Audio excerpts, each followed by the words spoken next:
Welcome to the Seeds of Discovery podcast, a space for exploring energy, intuition, and the deeper layers within. We're your hosts, Elaine Riley, Beth Blair, and Amanda McCaskill. Together, we guide conversations around Reiki, spirituality, astrology, and the subtle patterns that shape our lives, not as something to fix, but as something to witness, understand, and work in relationship with. This is a space for exploring your inner world, for noticing your patterns, your energy, and your natural rhythms so you can move through life with more awareness, intention, and alignment as you navigate the transitional pathways unfolding within you. Hey, Elaine. Hi, Beth. How are you? Good. I love the laughter. I know. It cracks me up every time. Mm-hmm. Every time. Oh, let's, I think maybe take a minute. We're going to be talking about inviting peace into your life. So maybe we should start with. I like that. So let's just, take a minute. It's been a long day, right? For both of us. Yeah. And maybe we just need to take a breath, take a beat, invite some peace. Oh, woof. Yeah. Yeah. I needed that. Yeah, right. Big breath. Yeah. Yeah, it's like, hurry up, let's get here. Let's talk about peace. And we're not peaceful. No. But that's kind of like the moral of the story, is that it's never peaceful. Yeah, I wish it was that you could just achieve peace and stay there forever. Right. And it doesn't work that way. No, not so much. You got to create your own, pretty much. Yeah, exactly. And jumping right into it, what are some of the things that you do to invite peace, like practices or? Meditation would probably be my number one, but that's not always feasible. So yeah. I would say the number one thing is just what we did. Just take a minute, take a big deep breath, and just be intentional about it. Be intentional about bringing in some of that good energy and just letting go of what needs to be let go of. Yeah. Yeah. Well, it's like peace is not you can't, you can remember a time that you felt peace, but it's such a present moment thing. It's not oh, hey, I was peaceful yesterday. So doesn't that count for today? Or, I'm going to practice being peaceful tomorrow. Right. It doesn't work that way. No. And I don't think our bodies are wired, unfortunately, anymore that way to be peaceful. No. Because we live in such a chaotic world and a fast-moving world that we really do have to retrain ourselves how to be peaceful and how to find those moments. Right. Well, we live in a world where we think that there's a tiger chasing us. Yeah. And there is no tiger, but the phone dings and you think oh my gosh, I have to answer that right now. It's urgent. It's a matter of life and death. No, it isn't. Right. I don't need to urgently look at the meme that my friend sent me for. Right. And it takes you out of that place of being really here in what you're doing and even how you're feeling. I think that the state of being in your physical body and being grounded is something that can bring you peace. Although so many people talk about their pains and their ailments, and they might not actually be feeling it right now, if that makes sense. But it could be oh, I have this condition, so I feel this way all the time. Well, do you really? I mean, I'm not judging, but at the same time, how bad is it? Is it really a 10? Or is it, was it a 10 and now it's like a 2? Right. And does taking that breath and bringing you back to that peaceful state reduce the chemicals in the body that take us into chaos? You Because the know? cortisol, doesn't that heighten feelings and stuff like that? The Oh, anxiety yeah. and I could see where that, would exacerbate different Uh-huh. conditions and stuff like that. Totally does. Hmm. So like the taking the breath Hmm. is, you talk about, well, not always being able to meditate. Well, you can take 3 breaths, Yep. You got Hmm. 5 minutes, you got 2 minutes. Yeah. I remember, I remember my mom, when she was going through her pancreatic cancer, she would, I was like, can you just sit for a minute? She goes, I can't sit that long. Okay. How about 3 breaths? Can you do that for me? Can you just and let your shoulders come away from your ears for just those 3 breaths? And it Right. was like the hardest thing for her Cool. because, I think she probably would have fallen to pieces if she wasn't holding herself so tight. At least she believed that. Right. And allowing yourself to settle. Hmm. And I mean, settle like coming to stillness just for a minute so that you can feel what's going on Hmm. is a powerful tool for peace and awareness, like clarity comes in with just a minute of Oh, yeah. Yeah. But like you brought up, so do those emotions. And sometimes that's what we're avoiding or what's chasing what? us. And we don't want to slow down to. Yeah, So it could be avoidance too. The avoidance of right, peace. right. And yet people strive for peace, but they avoid the forest that you have to get to, the Hmm. feelings, Yeah. the stuff, the truth, Yeah. Like I think truth is one aspect that people don't realize, and being truthful and honest with yourself about how you feel or what your fears are or what is the source of my anxiety? What's the source that's taking me away from my peace? And usually it's you. It's not the other people. It's what you think about the other people or what you think about the Yeah. situation. What your head is creating, what, Oh, you're yes. replaying those conversations or the what ifs or what if this Yeah. person thinks this thing? And yeah, Ugh, I I'm know. exhausted just running through these things. I'm like, oh my gosh, that is so much. Yeah. Oh, and what are your triggers? Like, let's get all the dirty bits out of the way in the beginning here. I like that. Yeah. Triggers are something that Mhm. can take you out of a peaceful place. Yeah. And the key to mastering and changing those things is knowing what they are. Hmm. And confronting them, naming them. I feel like Naming naming them. the Yeah. feelings and the triggers and realizing them, being honest, like you said, the truth Yeah. takes their power away and it kind Yeah. of brings And it down. it does.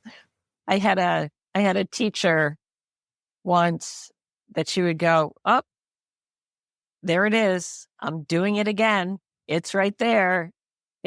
Oh, look at me. I want to run away. That's one of my Mhm. things. When things get hard, I want to run away. Oh, look at me, she would say. And then she would laugh at herself because it would take the like you said, it would take the power away from the trigger, the Yep. wanting to run. Hmm. Oh, It really does make it silly at some point when you realize what set you off and how little sometimes it is and how insignificant, you uh-huh. know, to everything else those little triggers are. Exactly. Exactly. Yeah. Huh. Taking another breath, coming Yes. down to this peaceful place. All right. So we're confronting, we're facing, we're feeling. What do we do after? How do we bring in more of that peace? Well, I think setting intentions Mhm. and creating practices around focusing on the piece. So it could be one of our crystal friends shows up as an ally. That's going to be a touchstone, right? Yeah. So Yeah. like I'm losing my shit. Excuse me. I need to calm down. I am going to reach over and grab a little ally here and say, Yeah. the idea of worry stones and worry beads is exactly that.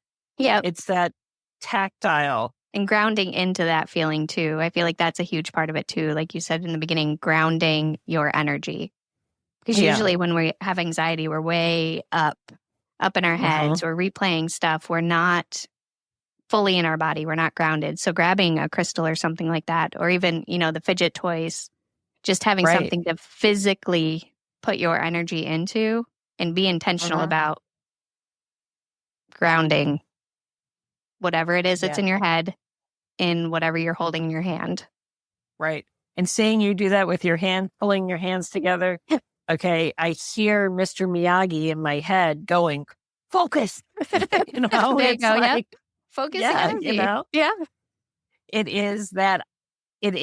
Focus is an important part of being in that peaceful place because you're focusing on the calm. You're inviting that in. You're focusing on the crystal or the fidget toy, but you're bringing your awareness into a point and you're narrowing your focus, and so that allows you to kind of let all that other stuff fall away. Yes. Yeah. As I listen to Fiona chewing on a bone here, okay, it's like, what are my triggers? Those kinds of sounds when I'm like, okay. Yeah. and she's trying to find her peace. She's doing the self-soothing, so that is not a bad thing. No. Bless. Bless. Well, I think that, that idea that peace isn't a final destination. It's not like a goal to achieve and that you stay there. Right. If that were only true, I think that we would live in a much more peaceful world. Right. But unfortunately, that's not, for whatever reason, what our souls signed up for. They signed up for this. Yeah. Yeah. And then there's that trust factor.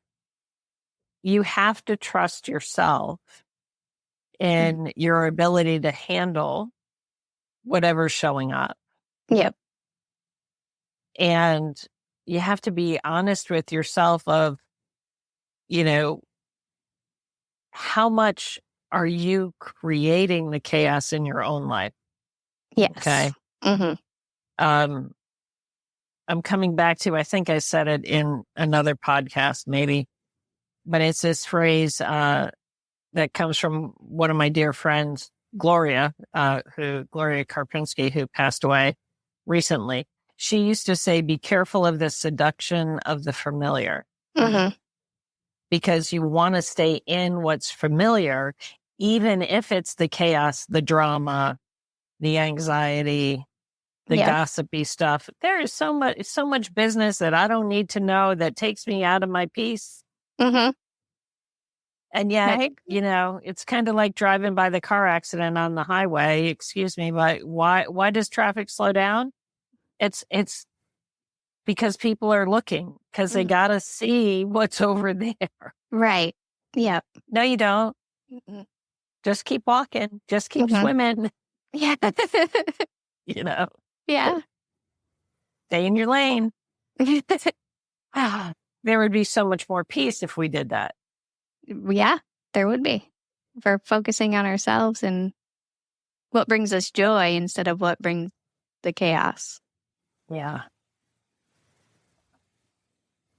And so I would say that what are the practices? Like we talked about, you mentioned meditation, but I would even say self-Reiki is a practice that you could call in to kind of quiet the chaos Yes. And bring your attention to something that is so much greater than yourself. Yeah. Reiki helps to focus that energy for me. So if I only have 2 minutes to take a couple deep breaths, when I'm taking the deep breath, I'm calling in the Reiki. I'm calling the Reiki usually in through my heart, and then my heart fills the rest of me. So it's like a breath on steroids, like the good energy on steroids, just bringing it all in, amplifying it.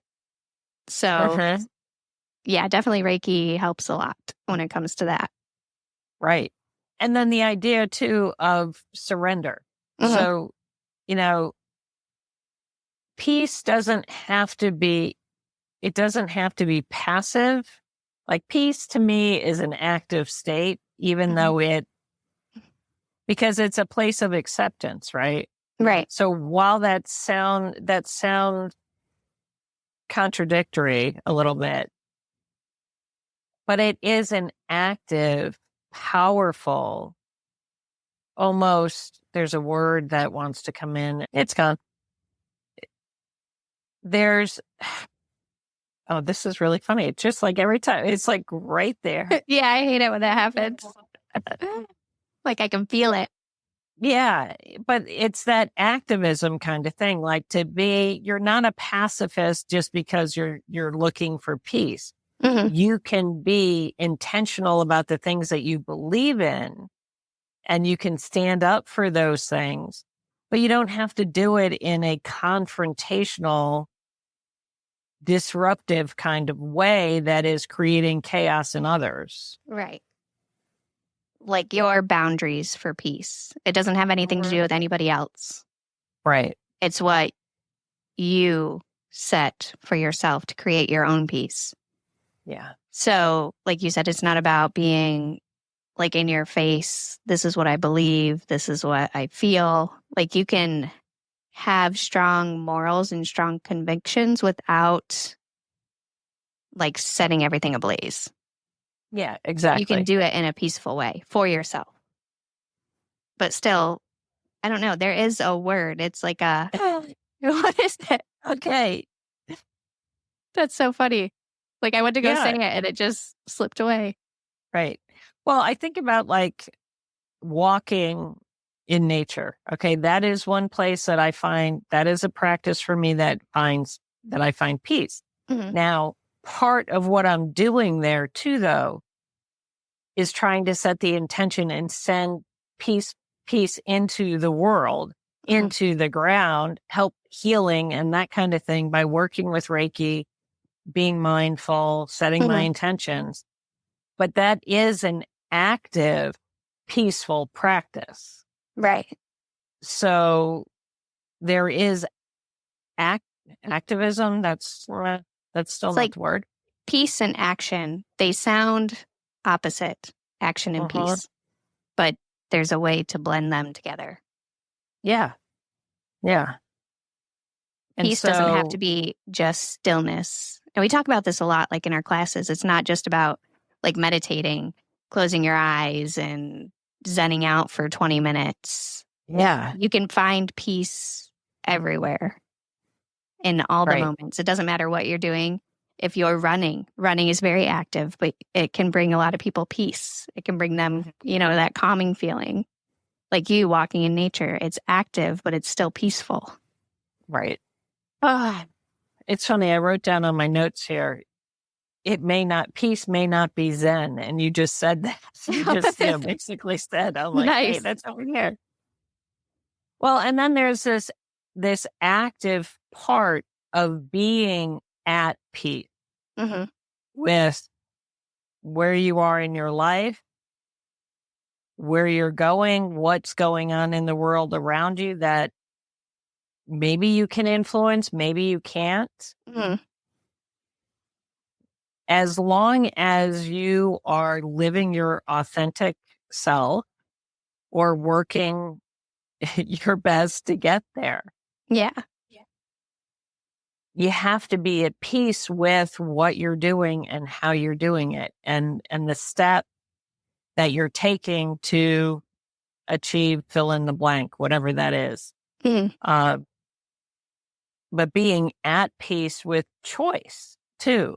Mhm. Is another one of the ways to interpret, not second guessing yourself on decisions that you make. And I think part of what happens in our culture is that maybe we want to do something, maybe we want to live a certain way, work a certain job, and we don't because what are the neighbors going to say? What, it's not enough money. It's too much time. It's, our Mhm. expectations of what other people will think about what we're doing actually affect our inner peace and our ability to achieve that state of being at peace with our Mhm. life. Authenticity. Yeah. That brings peace. Well, and expectations of outcome is another part that disrupts peace. We may have said that in Mhm. this, but like attachment to what's really going to happen. If I do this, then, Mhm. Yeah. but the then might not be what I think the then is. No. And that definitely takes away from peace. Yeah. If I think it's going to go a certain way. Mhm. Now, that might be leading into another topic that we're going to talk about soon. But Yeah. No, but it's a big one. The whole process, trusting and peace, and it's difficult. It's difficult to find that, I want to say balance, but it's more than that. It's finding that inner voice, inner intuition, for yourself. Right. And that's to me where peace comes from. Well, what are you watering? We offline here, we talked about your little plant behind you. Yeah. What are you watering? Mm-hmm. Because that's what's getting the attention. That's what's getting the energy. That's what's getting the fuel. Mm-hmm. And if you want peace in your life, then that's what you have to water. That's where you have to, how am I going to achieve that? I'm going to give it some attention. Yep. I'm going to create some practices. I'm going to connect with Reiki. I'm going to do, bringing your hands together in Gasho is such a powerful pause, and it doesn't have to be an hour. Mm-hmm. Yeah. We hear that so much, I feel like, in our classes and in our groups, and I don't have time. I don't, the kids and all that stuff, and believe me, I get it. But like you said, if you don't make time for it, then it's not going to come. There's never going to be time. There's never going to be the perfect time. You have to create those little moments for yourself. Yeah. You have to water those little moments. And I see like a literal watering can, like watering the chaos. Oh, yeah. Or watering the peace. Yeah. Right. Mm-hmm. Yeah. Well, I think it's more like for the chaos, you take that match and you throw it on. That too. Yeah. A little bit of water can put that little chaos out, Mm-hmm. Yep. if you bring in the peace. Oh, well, I guess I want to end this with a challenge. Okay. A peace challenge. So from homework to challenge? Yeah, well, I like it. that would be the little spiciness in there. Mm-hmm. You got to make it a game almost sometimes. Yeah. Homework is a drudgery. It's true. Challenge. I do like challenge. Yep. See? Challenge, it's like game on. Come on. All right. What are you bringing me? Yep. And now I'm going, what am I bringing you? I want our listeners to take 3 breaths every hour that are just focused on peace. Mm-hmm. Just 3. Mm-hmm. in an hour. Start with 3. And Yeah. I'm seeing my mom. I'm seeing my mom's face going, I can't do that.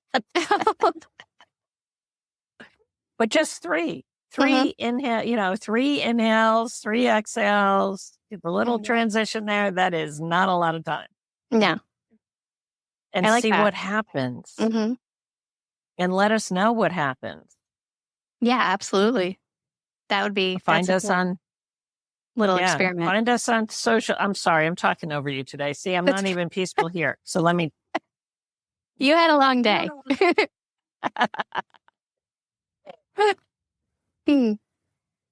I'm going to do my own take 3 breaths right now. Okay. Yeah.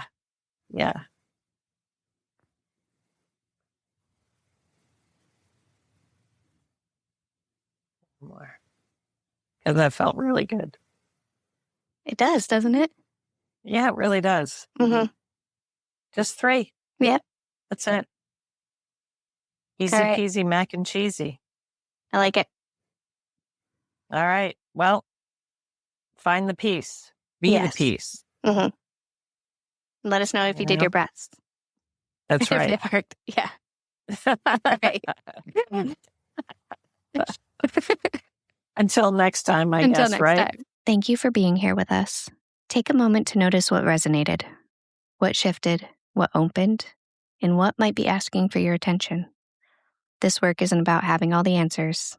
It's about learning to witness yourself with curiosity, compassion, and presence as you move through your own transitional pathways. Until next time, stay grounded, stay open, and keep discovering